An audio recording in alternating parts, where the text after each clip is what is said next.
Alright, family, welcome back.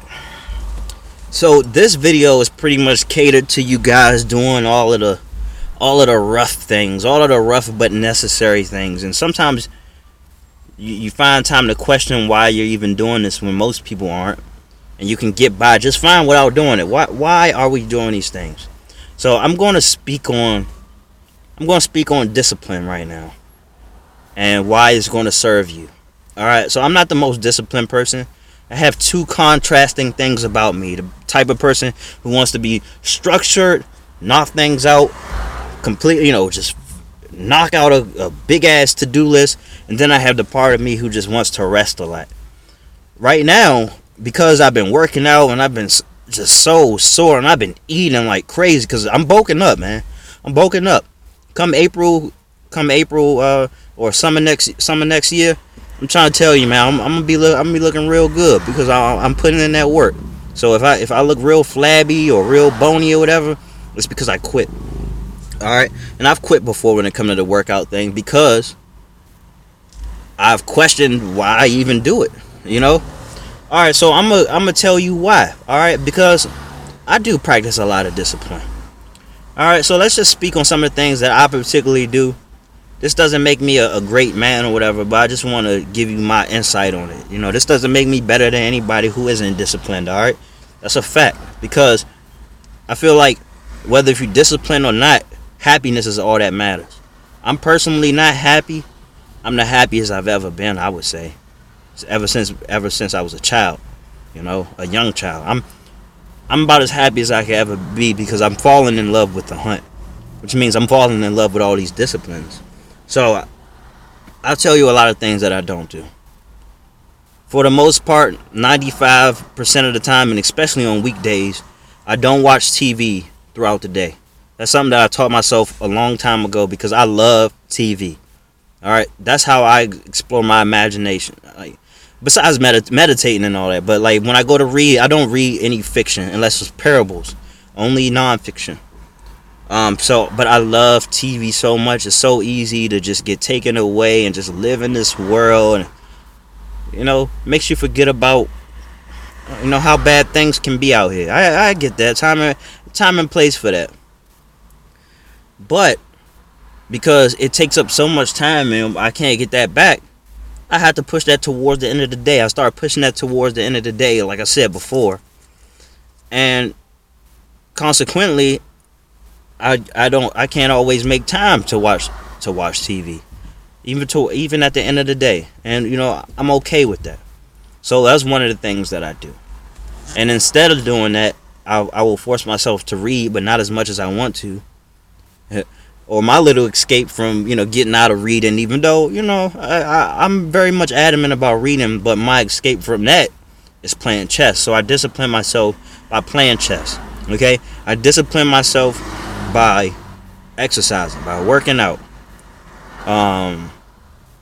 by, instead of taking them lovely warm showers early in the morning or late at night when I'm tired, I'll take cold showers. I've gotten a little soft because I may take a little warm shower and then end it with the cold sometimes, but for the most part, just cold showers. Like I said before, if I do take a warm shower, it's probably because I'm in the shower with a woman. But other than that, just cold showers. So those are some of the things that I'm disciplined about. Also, not drinking and smoking. All right, I like to drink and I like to smoke, but it's getting it was getting in the way, and it does get in the way of something greater, something that I want even more than to drink and smoke. I want to dominate. I'm all about legacy, and I'm so serious about sacrifice that I will give up a lot of my pleasures, as you can see, so I can have it. This is true sacrifice. I don't try to hang around people for the sake of fear of missing out. Okay, I pretty much turn down every goddamn invitation. Right now, it won't always be that way, and people know that I'm a good man. People who really know me in my life, who want me to be around, they know I'm a good man. But and I don't like to make excuses and try to give reasons why I'm not hanging out. But they know, man, I'm focused on trying to build. All right, I'm focused on trying to get things done. Like, I got a daughter to take care of. I got myself to take care of. And I'm a full-time entrepreneur. And this is not easy stuff, man. This is not easy stuff. This is not relaxing on the beach, sipping whatever. Not yet. Now, talk to me in 20 years or so. I'm gonna be a different person. I'm gonna let the tourists take over eventually, but hopefully not. Because once you start falling in love with being disciplined, that's it. So one thing that I have struggled with that I think is a pretty easy fix is waking up early. It's because I find myself going to sleep late, which is another thing. When my willpower is extremely low, that's when I really start to get lazy and somewhat wasteful. My only saving grace at those times, because I do find myself to watch a little bit of TV at those times. My little saving grace is that I will actually force myself to play chess, but that's not good enough for me. All right, I want to wake up at 4 something, 5 in the morning like I used to do when I had to work for the white man. All right, so that's extremely disappointing to me. That's extremely disgusting to me that I can wake up 4 something in the morning for the sake of somebody else, but can't do it for myself. All right, I understand that this is freedom. I understand that happiness matters. But I need to get the most out of life, man. And waking up at 8 something, waking up at 9 o'clock, that's unacceptable to me. Unacceptable. Also, it's about I understand that it's what you make out of the day. But I want to be up earlier than most. Alright, so by the time even 12 p.m. rolls around, I look at my day and say, wow, a day's worth of work. Now I can relax for a little bit, but I'm not going to because there is so much day left. So maybe I'll keep you up to date with how that goes, because that's the one thing that I can tell you that I am struggling with. I'm pretty disciplined with everything else and my mindset. Like I definitely don't bend for people. I really don't. Now I can be flexible, but only if I feel like there's a great reason for it. But I don't bend for people. All right, I can never count on anybody to know me better than I know myself. I can never count on somebody to know what's good for me as opposed to what I believe to be good for me. All right, you can't just go around listening to people just because you're friendly. All right. So this is why we discipline ourselves, friends, because there is definitely a great advantage to it. All right, when you talk about how sweet life can be for the average person, it's a sweet trap is what I say it is. It's like getting caught in a candy house. You know what I'm saying? A trap door in that motherfucker. If you can understand, you fall down into a bunch of cotton candy and bubble gum, and that's it for a lot of people. Because from the moment people really start feeling good, it's like all downhill, and not in the good way where it's like easy peasy. I mean just downhill as far as potential goes, man. And that's the thing, man. We get rocked to sleep very easily. Like, if you're somebody like me, it does not take much to be happy. I mean, you're talking about sex with women, food, entertainment. I have all of those things. It's very easy for somebody like me to be like, this is the life. So it's definitely great to have that perspective, to be grateful and all of that. But I'm also that type of person who, in quiet, when I find time to be by myself and meditate and reflect, I'm like, wow, you sure are leaving a lot of meat on the bone. You sure you want all these great things? Because it's going to require more than just being grateful. It's and stimulating yourself. Like this is why I do these things that I don't necessarily have to do. But in my mind, I'm convinced, and I'm going to continue to convince myself that these disciplines are necessary. I remember, just being younger and just looking at all these strict men, not in my life, but just people I came across. And it was just like, man, wow, how scary. This person's scary, this person's that. I mean, like, oh, I don't want to be around this person, he's strict. But now I understand. You know, the military makes sense to me. Waking up early in the morning and making up your bed, and as sloppy as a person I am and I can be, like, I really understand these things. Structure, building yourself up, building up your body, building up your mind to equip yourself for a world that's very much unpredictable, man. And I didn't know that this was going to be the video, but I was just speaking about it in the last one, how to be a man. If you're going to be the head of a family, you really have to carve yourself into a warrior of sorts. You have to be extremely battle tested. You have to enable yourself to be calm where when you're surrounded by a bunch of disaster, because you can't count on your kids to do that. You can't count on your significant other to do that. You can't count on your friends to do that, and you can't count on for anybody to come to your defense. Now, if you can hold this notion in your mind, then you understand the great importance of discipline. Where if you look around on a great day, on a sunny day, you say, well, it's not really all that necessary. If you can understand that on a beautiful day, then I think you'll be just fine. And it's starting to get colder out. When we talk about seasonal depression and how the cold affects us, probably affects black people worse, but we should be in the sun all the time, really. What a lot of us do is we kind of enjoy what's going on right now, and in the back of our minds, we're like, damn, winter's coming, that's gonna be a bitch, with the understanding that every time winter comes around or whatever, we start to get very much depressed.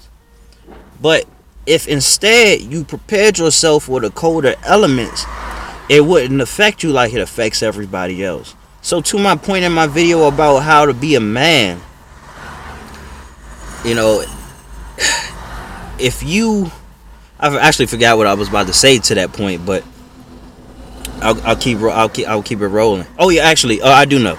If you can find a way to be calm when everybody else is worried, when everybody else is complaining about this, because let's face it, winter comes. If you live in a place where it's 4 seasons, you know that winter comes once a year.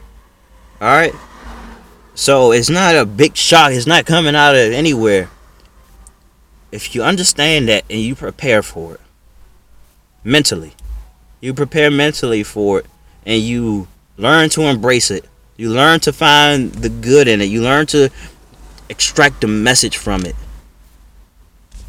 My friends, that's the work. That's it. All right. So, it's funny because I take my cold showers, especially in winter. So I take my cold showers in winter. I go outside in the cold, even when I don't have a shirt on. It's nothing. It's really nothing to me. This is what I prepare for this. You prepare for this. Anything that life may throw at you, that you don't sign off on, you can prepare for. All right. Pick a thing.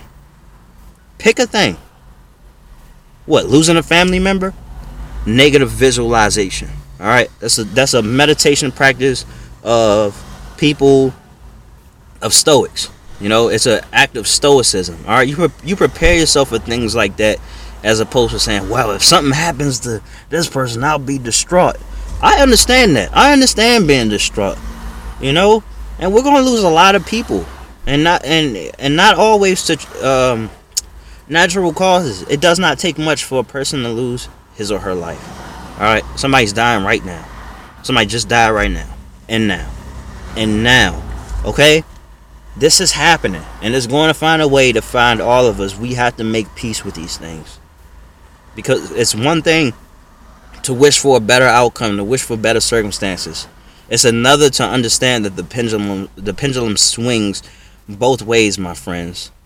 So if you're up, take it all in, because you know that there's going to be a downward swing eventually. And if you down, don't take it all in, or don't take it all to heart, because you know that this is a temporary thing.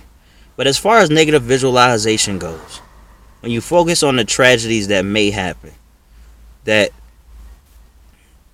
that could happen, that may not happen, when you come back from that, it's supposed to pull out this gratitude in you, this love, this joy, and you want to express that the best way you can when it comes to certain people that you may reflect on, because the way things are right now, it's not always going to be that way, you know. And I was trying to find, I was actually trying to find ways, a way to make a video on this, but like nightmares and all of that. I've had nightmares about going to jail, people I know dying, all these things. You wake up with an extreme sense of gratitude.